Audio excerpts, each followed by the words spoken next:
अनपढ़ माँ की रुला देने वाली अनोखी कहानी। एक मध्यम वर्गीय परिवार के एक लड़के ने 10वीं की परीक्षा में 95% अंक प्राप्त किया। पिता ने मार्कशीट देखकर खुशी खुशी अपनी बीवी से कहा कि बना लीजिए मीठा,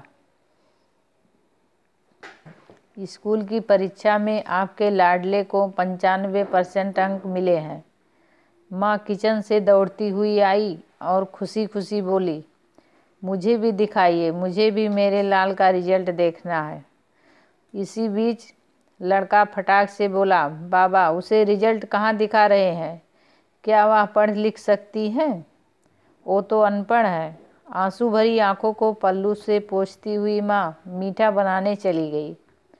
ये सब पिता ने देखा और कहा, हाँ बेटा, तूने बिल्कुल सही कहा। जब हमारी शादी हुई तो 3 महीने के अंदर ही तुम्हारी माँ गर्भवती हो गई। मैंने सोचा शादी के बाद कहीं घूमने नहीं गए, एक दूसरे को ठीक से समझे भी नहीं। चलो इस बार अबॉर्शन करवा कर आगे चांस लेते हैं। लेकिन तुम्हारी माँ ने जोर देकर कहा कि मुझे नहीं घूमना फिरना। और यह सब कुछ बाद में फिर तेरा जन्म हुआ। वो अनपढ़ थी ना, जब तू गर्भ में था तो उसे दूध बिल्कुल पसंद नहीं था। उसने तुझे स्वस्थ बनाने के लिए हर दिन 9 महीने तक दूध पिया, क्योंकि वो अनपढ़ थी। तुम सुबह 7 बजे स्कूल जाना रहता था, इसलिए सुबह 5 बजे उठकर तेरा मनपसंद नाश्ता बनाती थी, क्योंकि वो अनपढ़ थी।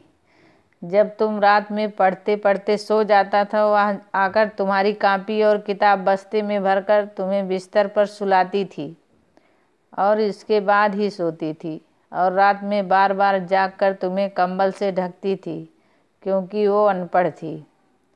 बचपन में तुम ज़्यादातर समय बीमार रहते थे, तब वो रात रात भर जागकर भी सुबह जल्दी उठती थी और काम पर लग जाती थी।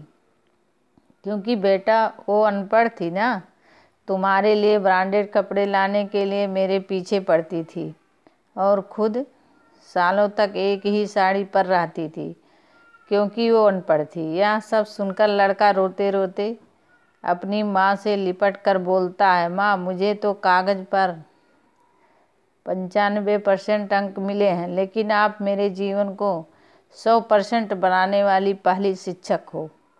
माँ मैं आज भी अशिक्षित हूँ और आपके पास PhD के ऊपर भी ऊंची डिग्री है, क्योंकि आज मैं अपनी माँ के अंदर छुपे हुए डॉक्टर, शिक्षक, वकील, डिजाइनर, बेस्ट कुक, इन सभी के दर्शन कर लिए। माँ मुझे क्षमा कर दीजिए। बेटा, जो आपकी नज़र में पढ़े लिखे लोग हैं ना, वो सब पहले अपना स्वार्थ और मतलब देखते हैं, लेकिन आपकी माँ ने आज तक कभी नहीं देखा, क्योंकि अनपढ़ है ना। वो खाना बनाकर और हमें परोस कर कभी कभी खुद खाना ही भूल जाती है। इसलिए मैं गर्व से कहता हूँ, तुम्हारी माँ अनपढ़ है।